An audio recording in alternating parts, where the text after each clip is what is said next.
Halfway through Can't Help Falling in Love, Elvis stopped mid-line. The band froze.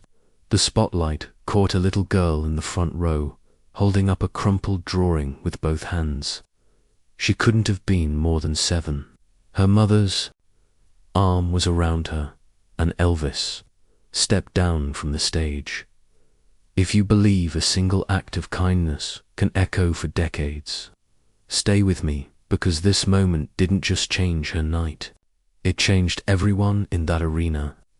A ripple of flashbulbs lit the stadium like fireflies caught in a jar. The air was thick with heat from the stage lights. You could hear the low hiss of the amps between songs. Fans swayed in their seats, programs and ticket stubs clutched in sweaty hands. Ushers were still guiding latecomers down the carpeted aisles, their flashlights cutting through the darkness in thin silver beams. Elvis was center stage in a white jumpsuit, rhinestones throwing sparks. With every move, the brass section punched out notes sharp enough to rattle the upper decks. Backup singers swayed in perfect unison, sequins catching the light. From the third row, a little movement broke the rhythm. A girl leaning forward against the barricade. She was small, maybe 7 years old. Her hair was brushed neat a little, bow holding it back. In her hands, something wrinkled, paper worn soft from being held too tight. Faded streaks of red, blue, and yellow bled through the folds. Elvis' gaze swept over the crowd. Casual at first, but it snagged on her. Once, twice, then mid-verse, his voice caught. The rest of the band kept going for a bar before noticing. The drummer's sticks hovered mid-air. The brass cut out. Even the crowd noise dipped.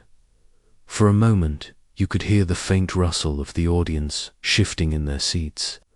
Witnesses recall that he didn't look at anyone else, just her. She raised the paper higher. The front row began to murmur heads, turning toward the girl. Somewhere behind them, a woman whispered, "It's for him." Elvis's jaw set. He lifted his left hand, palm out, toward the band. Every musician froze. The arena's massive energy collapsed into silence. A deep, expectant quiet. 18,000 people holding their breath. The only sound left was the hum of the stage monitors, and then the king stepped forward, toward the edge of the stage. Elvis didn't say a word. He just moved. The first sound was the dull thud of his boots hitting the stage edge. From the front row, you could see the dark soul of each step, the slight bend of his knee as he crouched to get closer to the floor. Security noticed instantly. 2 men in jackets stepped forward, but he waved them off without breaking stride. His right hand hung loose by his side, the other steadying himself against a stage monitor. The arena lights were warm, almost stifling. You could smell hairspray, perfume, and the faint metallic temps of the barricade railings. Somewhere in the upper sections, someone coughed, the sound carrying far in the unnatural quiet. Witnesses recall he didn't rush. Every movement was deliberate. He scanned the crowd as he descended, eyes locking on hers again and again, as if making sure she was still there by the time he reached the barricade. You could see her face clearly flushed, eyes wide, lips pressed into a tight, nervous smile. Her small hands still clutched the paper, but now her knuckles were white. Elvis crouched down, resting one boot on the concrete floor, the other still on the lowest step. He leaned in close enough that the glare of the spotlight fell on both of them. That's when it caught the light, a thin, clear tube curling from behind her ear down to her nose, an oxygen line. The glint of it was unmistakable. A ripple passed. Through the crowd, a wave of whispers that faded almost as quickly as they began. One of the security men shifted his weight, watching intently. In the balcony, a camera flash popped, freezing the moment in a burst of white. The girl's eyes darted between him and her mother, who was gripping her shoulder with one hand and covering her mouth with the other. Elvis reached forward and with both hands took the drawing. His fingers brushed hers for just a second, long enough that her shoulders relaxed. He didn't stand back up. Instead, he stayed at her level, looking down at the crayon strokes, his thumb running along one of the folds. For a moment, his head tilted like he was trying to place the scene she'd drawn. Maybe it was him on stage, maybe something else entirely. Whatever it was, his lips curved into the faintest smile. The house lights above the floor stayed dim, but all eyes were on them. Thousands of people leaning forward, trying to hear something, anything, then still crouched. Elvis shifted the microphone in his other hand, but instead of turning back toward the band, he turned toward her. Elvis didn't rise. He stayed there, crouched, with 18,000 people waiting for his next move. The microphone cable coiled on the floor beside him, the silver grill just inches from his mouth. In his other hand, the crumpled paper unfolded now, revealing bold, uneven crayon strokes. It was him, a stick figure, Elvis complete with a cape and a microphone, framed by what looked like stage lights in yellow and orange. The figure's mouth was open mid-song. He looked up from the drawing and met her eyes. The corners of his own softened. Then, in a low voice meant for her alone, he said something no one nearby could fully catch, just the shape of the words. A nearby fan swore they heard him ask, "You sing?" The girl hesitated, then gave the smallest nod. Elvis stood halfway, turned toward the band, and made a small circling motion with his finger. That wasn't the cue for the song they'd been playing. Confusion rippled through the musicians.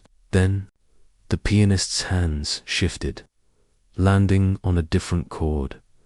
According to one man in the fourth row, Love Me Tender wasn't even on the set list that night. The first notes floated out, slow and hushed. Elvis didn't step back onto the stage. Instead, he placed the microphone gently in front of her, tilting it toward her lips. Her voice was barely a whisper, but the sound carried through the PA, thin, fragile, and pure. The arena erupted in applause after just the first line, but Elvis lifted his hand to quiet them. "Love me tender, love me sweet." He sang the next line with her, matching her pace, letting her voice lead. His left hand rested lightly on her shoulder, his head bent toward hers like there was no one else in the building. From the stands, the scene looked like a spotlight in a sea of darkness. The king and a little girl, joined by a song that was older than she was. Midway through the verse, Elvis shifted his gaze to the crowd and gave a slight nod. The audience caught on instantly. Hundreds began singing softly, layering their voices over hers, filling the stadium with a sound that felt almost like a lullaby. By the final chorus, she was smiling wide, eyes crinkled at the corners. Her mother's tears glinted in the light. Last note lingered longer than it should have, Elvis holding it just to keep the moment alive. As the applause roared back to life, he reached behind his neck and untied his silk scarf, the white one he'd worn since the opening number. The fabric shimmered faintly in the spotlight. He leaned down and draped it around her neck. It hung loosely over her small shoulders, almost brushing her knees. Then, still close enough for only her and her mother to hear, he spoke again. Her mother's hand flew to her mouth. The tears came faster. Whatever he said in that instant, it would be remembered by everyone near enough to see her reaction. She was still holding the scarf when the moment shifted from a song to a promise. The applause hadn't died down yet, but in the first few rows, people were leaning forward, trying to read Elvis's lips. Some later said, he told her, "Now you've sung with the king, you're part of the show forever." Others swore they heard, "This seat's always yours." Whichever it was, the effect was the same. The little girl nodded once, almost solemnly, as if sealing an agreement. "Dad." Elvis gave her hand a gentle squeeze before standing to his full height again. The spotlight followed him back to center stage, where the band was ready, waiting for his cue. But his attention kept drifting. Mid-verse, mid-gesture, his eyes flickered back to the front row, not the crowd as a whole, but her seat. A man in the balcony shouted, "God bless you, Elvis." The words carried across the room, answered by a wave of cheers. One of the backup singers, catching the moment, clasped her hands and smiled in their direction. Even from far back, you could feel the collective warmth radiating toward that single row. Then, in the middle of a driving rock number, he made an unusual move. Walking back toward the front edge of the stage, just to lean down and tap the scarf lightly where it rested on her shoulder. It was quick, almost casual, but it sent a fresh ripple through the audience. People in the upper seats craned their necks, trying to see what was happening down front. In those pre-Jumbotron days, only those closest had the full view, and they'd be telling the story for years. Some said you could see him mouth the words again, "Always yours." The set went on, but something about the mood had shifted. The energy was still high, but there was an undercurrent of tenderness now, woven through the big, brassy sound. Between songs, Elvis would towel off, take a sip of water, and glance back to that row by the encore. He was visibly holding back, pacing himself, as if saving something. But then, without warning, the house lights rose just slightly bright enough to reveal her seat once more before the final bow. When the show ended, security guided the girl and her mother out first, ahead of the crowd. No one knew exactly why. Some guessed it was to avoid the crush of fans. Others thought maybe Elvis had arranged something. A week later, her mother's phone rang. No caller ID, just a voice asking to confirm their address and saying a package was on its way. 7 days after the concert, the knock came. It was early afternoon, the kind of quiet where you can hear the refrigerator hum from across the house. The girl's mother opened the door to find a man in a courier's uniform, holding a rectangular box wrapped in plain brown paper. No return address, no sender's name, just their home written in black marker. She signed for it, setting it on the kitchen table. Her hands shook a little as she called for her daughter. The girl slid into the chair, eyes wide. The paper tore away in ragged strips, revealing a cardboard box sealed with packing tape. When they opened it, a faint smell of cedar and leather rose up.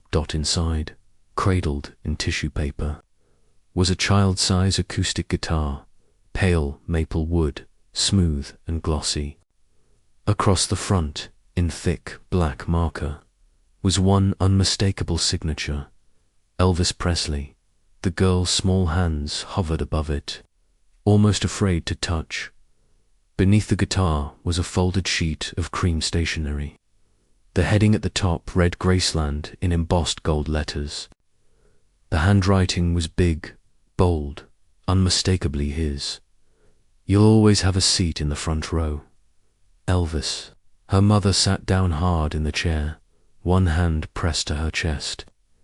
Witnesses in the family recall she didn't speak for nearly a minute, just stared at the note, eyes brimming. The girl lifted the guitar carefully, strummed a few strings. The sound was bright, pure, and somehow soft all at once. She didn't know many chords, but she kept strumming, her bare feet swinging beneath the chair.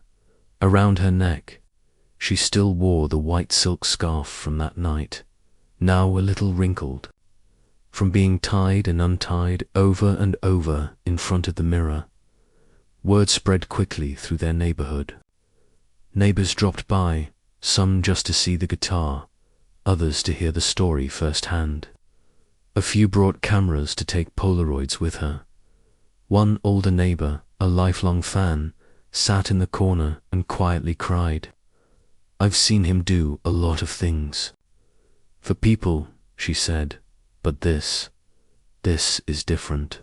The scarf, the guitar, and the crumpled drawing found a permanent place on a small table in their living room. Sometimes in the evenings, she would strum while her mother read the note out loud, as if to make sure the promise stayed alive.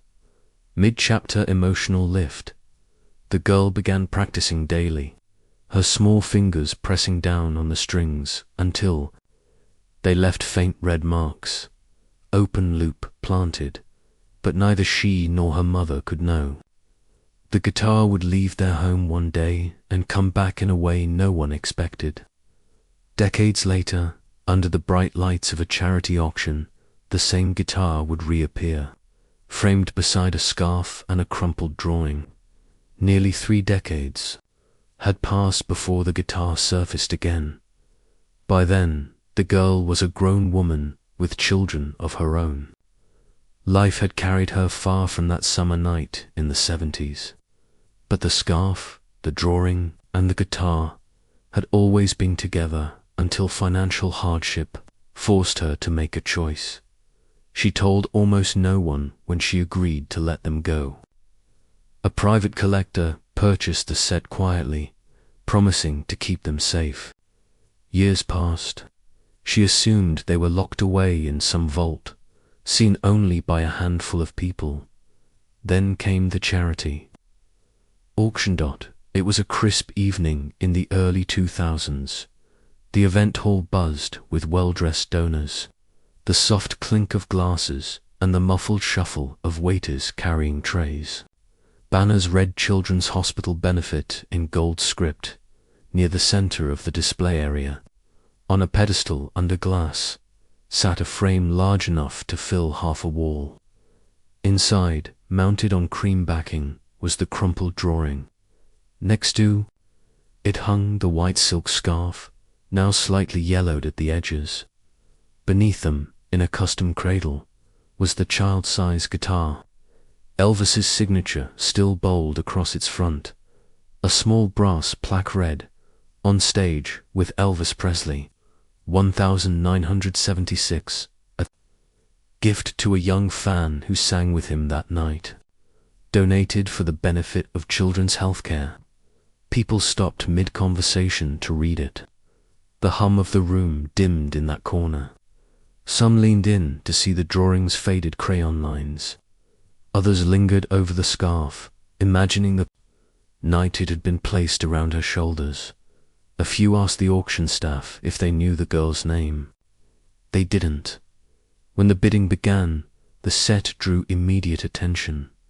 Paddles shot up in quick succession. The numbers climbed higher than anyone expected. The auctioneer's voice quickened, each bid drawing murmurs from the crowd.